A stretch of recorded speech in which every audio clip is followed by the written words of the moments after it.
Profitez de votre programme avec la compagnie fiduciaire Grésivaudan, expert comptable et commissaire aux comptes. L'entrepôt du bricolage, filiale du groupe Samsé, vous présente Si on parlait.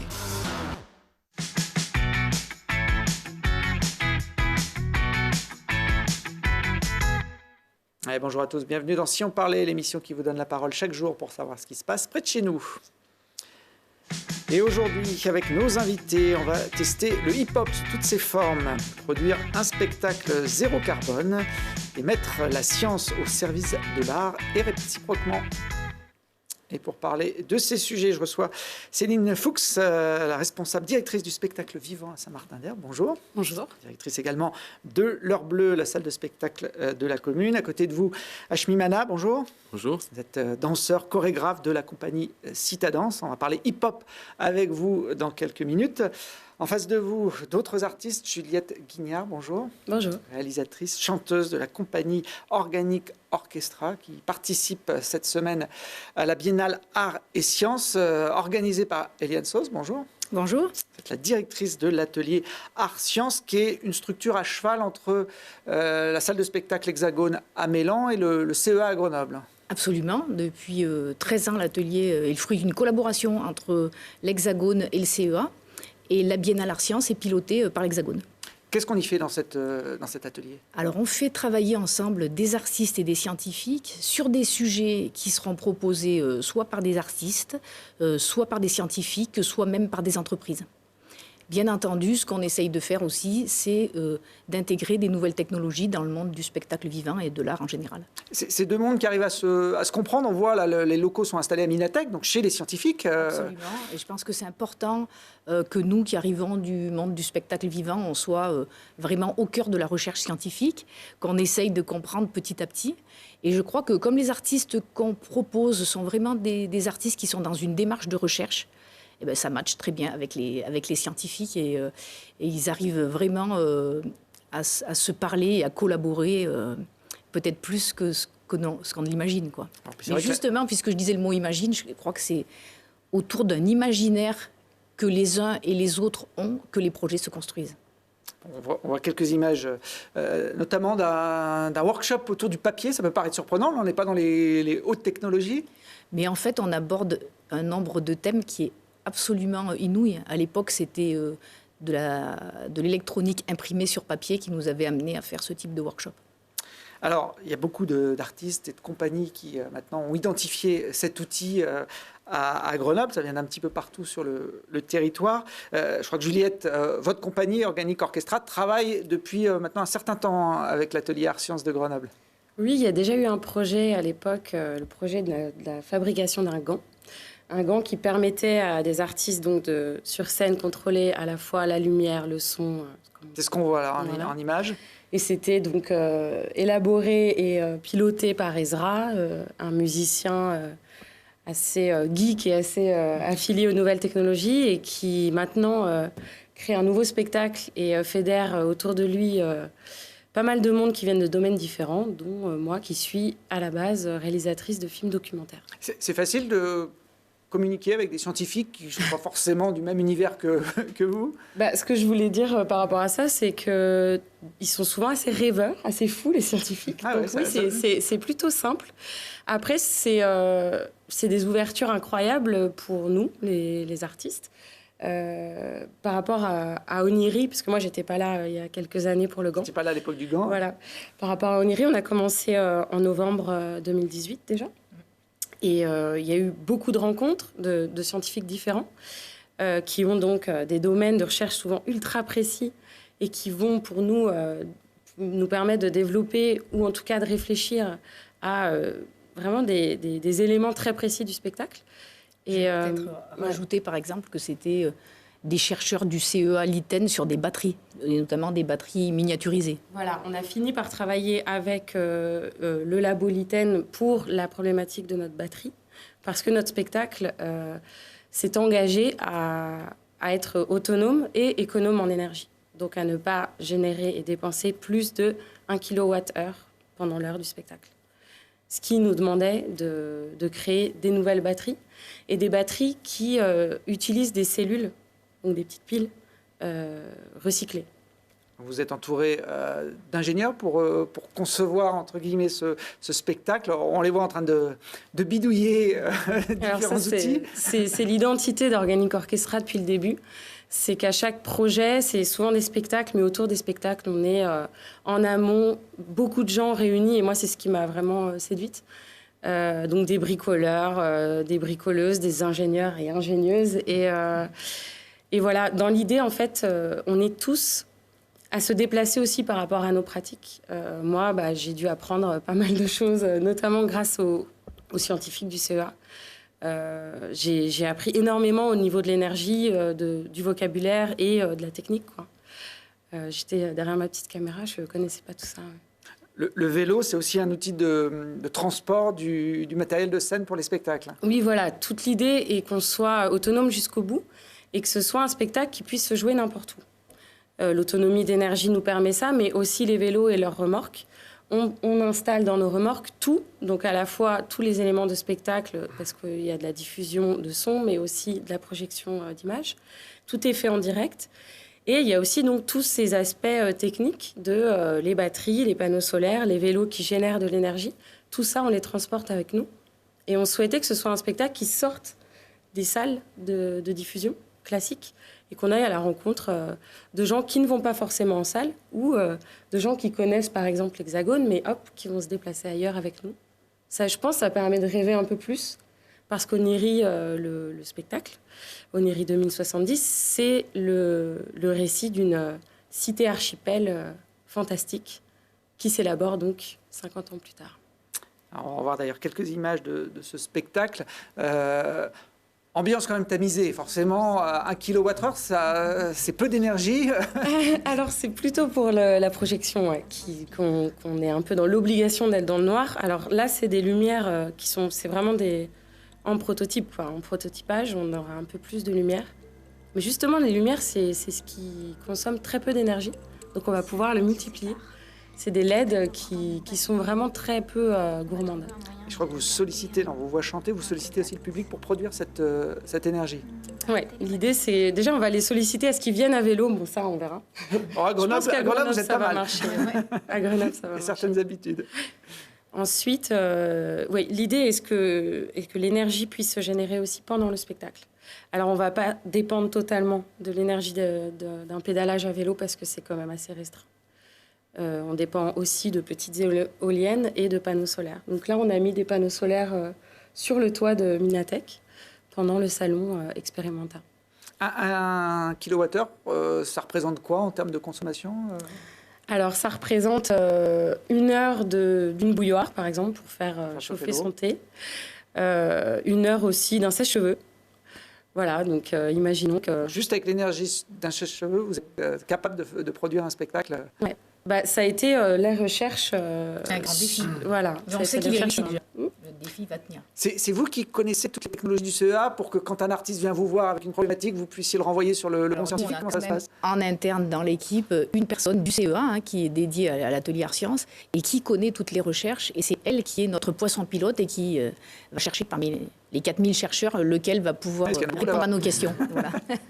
Il y a sûrement beaucoup de pépites, mais il faut aussi les identifier pour pouvoir les faire correspondre. Alors, ce spectacle, les publics grenoblois pourront découvrir sur la fin de semaine, puisque vous allez participer au salon Experimenta, qui est un temps fort, Eliane, de la Biennale Art Science. Absolument. Donc la Biennale, comme je le disais, ce sont des spectacles, ce salon qui dure 3 jours, et puis un forum, c'est-à-dire un lieu de questionnement autour de table ronde sur toutes les questions que posent aujourd'hui les nouvelles technologies, les grandes questions sociétales et comment artistes, scientifiques et le reste de la société peuvent y répondre ensemble. On parlera notamment d'intelligence artificielle, c'est devenu une technologie à la mode, dont on parle beaucoup notamment à Grenoble. Ce salon est ouvert au grand public. Absolument. Et pour nous, c'est même très important de se dire que pendant 3 jours, tout est gratuit. tous les Grenoblois peuvent venir à Minatech. Les portes en général sont ouvertes qu'à des professionnels, mais là c'est ouvert à tous. 34 dispositifs, tous fabriqués par des artistes et des scientifiques, sont présentés. Et l'originalité, c'est que tous les inventeurs sont là sur place. Donc les artistes et les scientifiques sont là pour répondre aux questions du public. Et donc ce que nous présentons, ce sont soit des dispositifs qui sont en cours, soit qui sont terminés. Mais ça veut dire que souvent, le public peut être appelé à expérimenter ces dispositifs, d'où le nom expérimenta. Et les faire évoluer éventuellement. Voilà. Et puis il y a plein de petites performances, c'est-à-dire qu'on peut se faire un beau programme en allant passer sa journée à expérimenta. Bon, on le voit sur ces images, il y a parfois des installations un peu déconcertantes, mais c'est aussi l'objectif de ce type d'événement. Oniri donc, sera présenté à plusieurs reprises au cours de ces 3 jours. Et puis en parallèle au salon, il y aura toute une série de spectacles là, dans différentes salles de l'agglomération. Absolument, 8 salles de l'agglomération sont associées.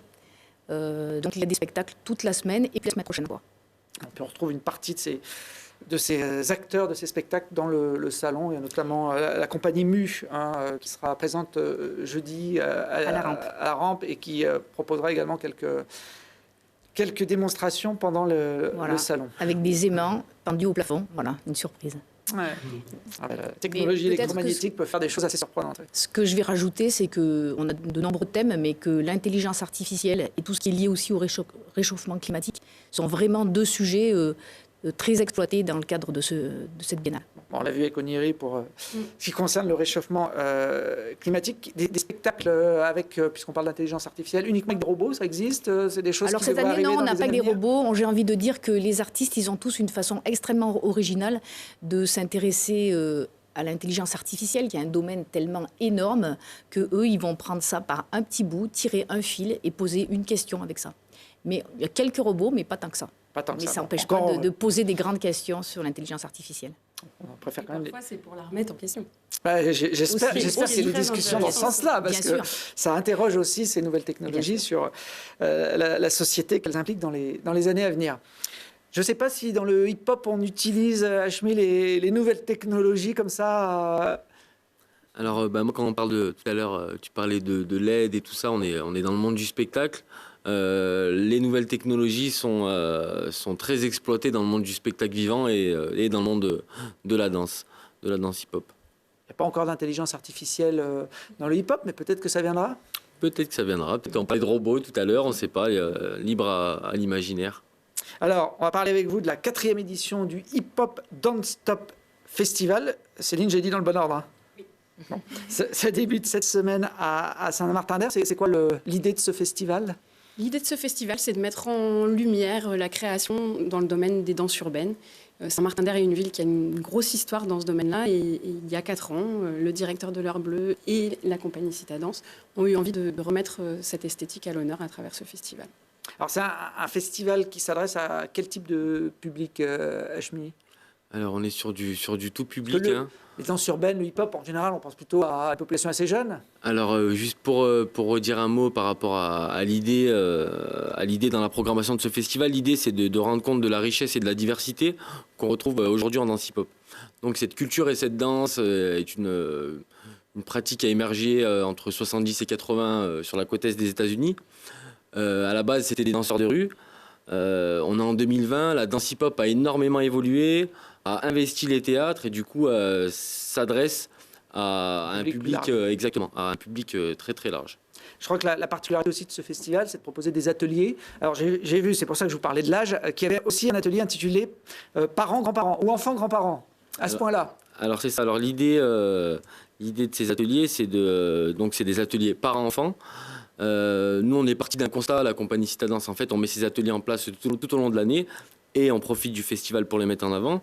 On est parti donc du constat du peu de temps que les parents passent avec leurs enfants, entre l'école, le travail, tout ça.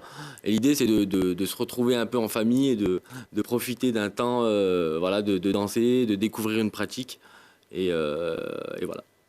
Bon, on y en a plusieurs dans la dizaine de jours que dure le festival. Ça démarre, Céline, ce mercredi avec une première soirée où vous envoyez du lourd, hein, avec des références dans le monde hip-hop, le Pokémon Crew. Oui, on démarre avec les Pokémon Crew, ce qui est quand même assez exceptionnel. C'est une des plus anciennes compagnies françaises, qui s'est vraiment inscrite dans la durée. C'est une compagnie qui a démarré à Lyon. On a l'habitude de parler de leur démarrage sur le parvis de l'Opéra.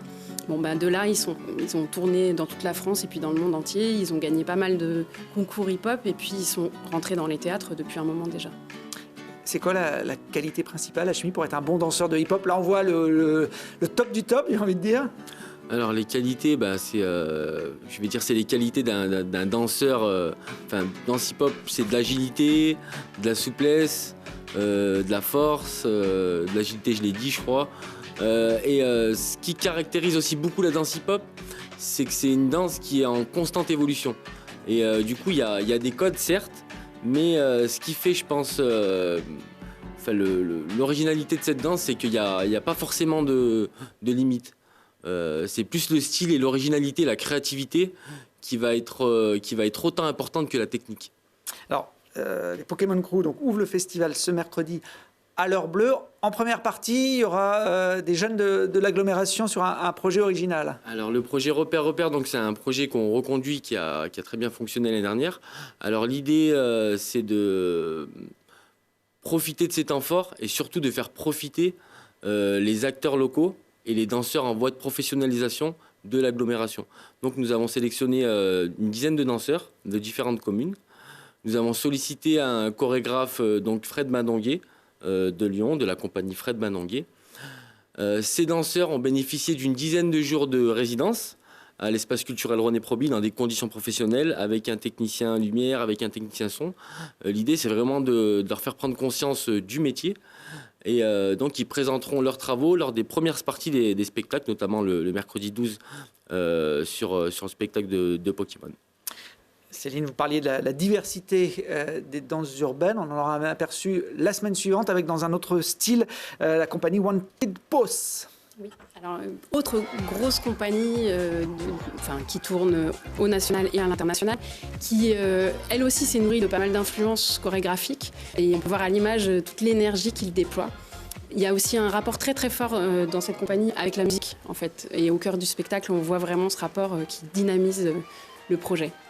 Ils font un petit clin d'œil à la période de prohibition aux États-Unis avec pas mal d'humour. Je ne sais pas si on rigole dans tous les spectacles de hip-hop, mais celui-là prête à ça.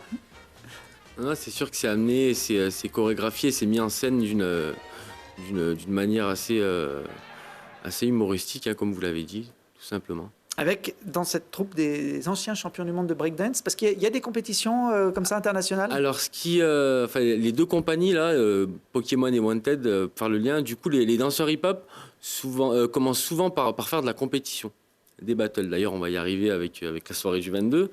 Les compagnies commencent beaucoup à faire de la compétition, et là, on a deux compagnies qui sont vraiment des pointures et des références, qui ont été champions du monde.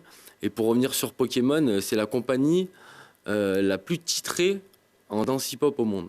Donc voilà. On ne peut pas faire mieux. Et puisqu'on parle compétition, effectivement, le festival se terminera donc le samedi 22 par un battle. Alors, c'est pas forcément un terme que tout le monde identifie. Hachmi, ça consiste en quoi? Alors, un battle, en fait, c'est un mot anglais, battle, bataille en français. Donc, c'est une compétition. Une compétition cette année qui va être déclinée en 2 contre 2. Donc, c'est 2 danseurs contre 2 danseurs. Donc, battle, c'est une sorte d'affrontement artistique, en fait. Chaque danseur fait des passages. Comme un peu on peut voir en patinage artistique, il y a des notes, il y a un jury. Et du coup, cette soirée est animée par un DJ. Enfin, l'originalité des battles, c'est que les danseurs ne connaissent pas la musique qui va être diffusée. Ah, ils improvisent. Du coup, exactement. On a 2 DJ, un qui nous vient de Paris, un qui nous vient de Marseille. Et du coup, voilà, c'est complètement de l'impro. De l'impro, de la performance. C'est accessible à tout public, voilà, de 6 à 77. Voilà. Les grands-parents qui qu'on citait tout à l'heure pour les ateliers peuvent venir avec les enfants. Exactement. Et pour beaucoup de danseurs des grosses compagnies actuelles, ils ont démarré dans par ces performances-là. De danse. Alors, ce sera le samedi 22 février en clôture. Je crois que Nous, on termine le 21. c'est là. Voilà. Bon. Voilà. On a choisi 2 événements qui Il y a un jour qui est compatible. qui cohabitent, mais il y a beaucoup de choses de toute façon toujours chaque semaine sur l'ensemble de l'agglomération grenobloise. L'heure bleue, c'est une couleur particulière tout au long de l'année. À Sassenage, par exemple, le théâtre en rond est spécialisé sur l'humour. Vous parliez de la rampe qui est plutôt sur la danse. Est-ce que vous, il y a une programmation un peu spécifique? Nous, on est une vraie salle avec un projet pluridisciplinaire. C'est-à-dire qu'on couvre vraiment tous les arts en fonction de l'adaptation à notre territoire et au public, et puis en fonction des coups de cœur et du travail de repérage qui est fait. Mais c'est un vrai projet pluridisciplinaire. Donc ça peut aller du hip-hop à la chanson française. Ouais. Au théâtre, au jeune public. En passant par l'humour, puisque l'Heure Bleue a accueilli il y a quelques jours la finale du festival Au Rire, etc., que co-organise Télé Grenoble. Donc, une belle soirée au sein de la salle. Merci à tous les quatre. On va terminer cette émission en prenant quelques nouvelles invités qui sont venus comme vous sur ce plateau parler de leurs actus il y a quelques semaines.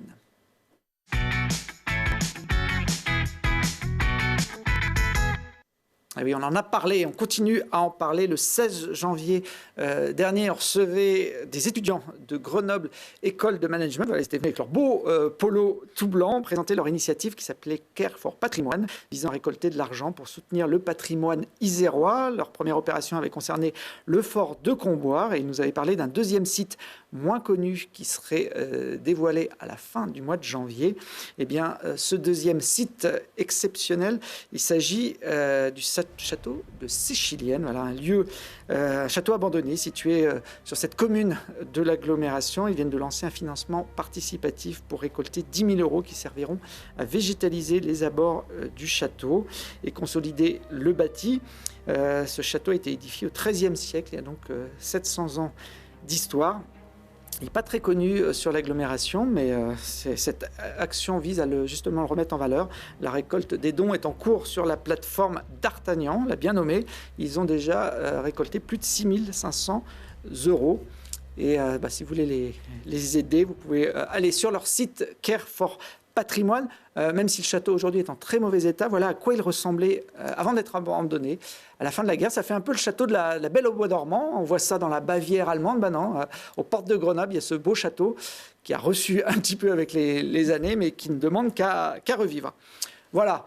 Merci à tous les quatre. Pour les habitués de cette émission, la programmation des prochaines semaines va être un petit peu perturbée puisqu'on va consacrer notre énergie au débat et aux municipales qui auront lieu les 15 et 22 mars. On va cibler une dizaine de villes de l'agglomération grenobloise pour vous présenter des débats avec les principaux candidats. On parlera d'ailleurs de Saint-Martin-d'Hères cette semaine puisque le débat concernant cette ville sera diffusé vendredi à 21 h et puis on démarrera avec Saint-Égrève ce mardi à 21 h. Voilà. Moi, comme je ne peux pas être sur tous les fronts, on vous proposera quelques rediffusions et best-of jusqu'à la fin de cette période des municipales.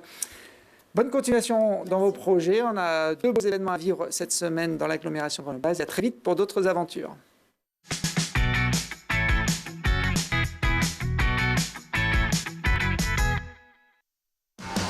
L'entrepôt du bricolage, filiale du groupe Samsé, vous a présenté Si on parlait. C'était Si on parlait avec la compagnie fiduciaire Grésivaudan, expert comptable et commissaire